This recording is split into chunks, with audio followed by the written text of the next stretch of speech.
Everyone in Shaker Heights was talking about it that summer.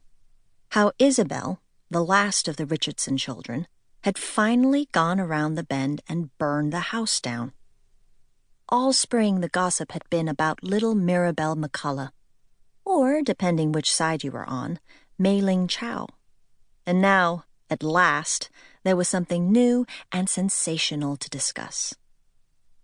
A little after noon on that Saturday in May, the shoppers pushing their grocery carts in Heinen's heard the fire engines wail to life and careen away toward the duck pond.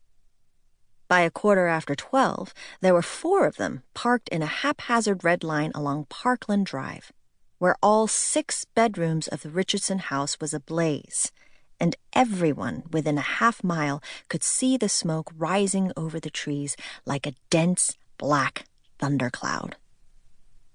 Later, people would say that the signs had been there all along, that Izzy was a little lunatic, that there had always been something off about the Richardson family, that as soon as they heard the sirens that morning, they knew something terrible had happened.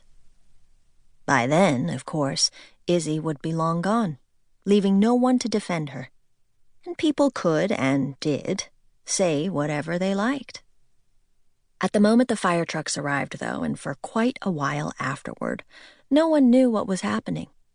Neighbors clustered as close to the makeshift barrier, a police cruiser parked crosswise a few hundred yards away, as they could, and watched the firefighters unreel their hoses with the grim faces of men who recognized a hopeless cause.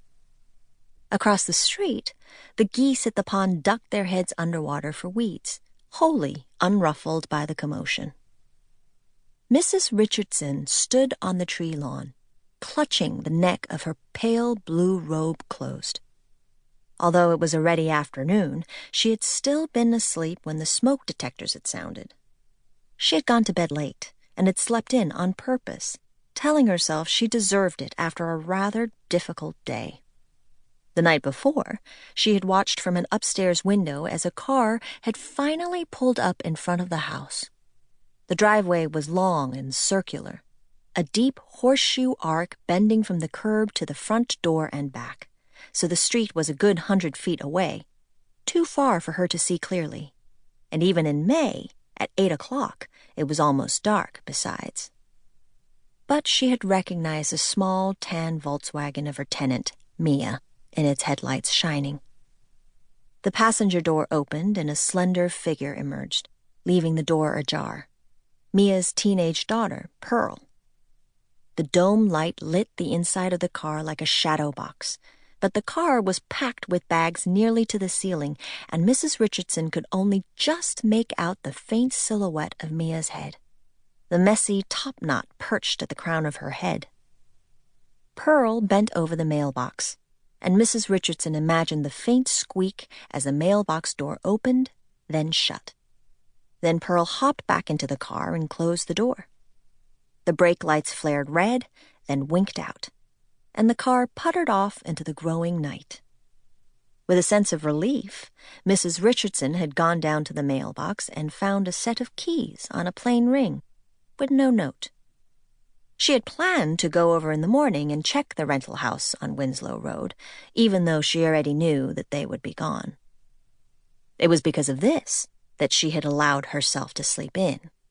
And now it was 12:30, and she was standing on the tree lawn in her robe and a pair of her son Tripp's tennis shoes, watching their house burn to the ground. When she had awoken to the shrill scream of the smoke detector, she ran from room to room looking for him, for Lexi, for Moody. It struck her that she had not looked for Izzy, as if she had known already that Izzy was to blame. Every bedroom was empty except for the smell of gasoline and a small crackling fire set directly in the middle of each bed, as if a demented Girl Scout had been camping there. By the time she checked the living room, the family room, the rec room, and the kitchen, the smoke had begun to spread, and she ran outside at last to hear the sirens, alerted by their home security system, already approaching. Out in the driveway, she saw that Tripp's Jeep was gone, as was Lexi's Explorer and Moody's bike, and, of course, her husband's sedan.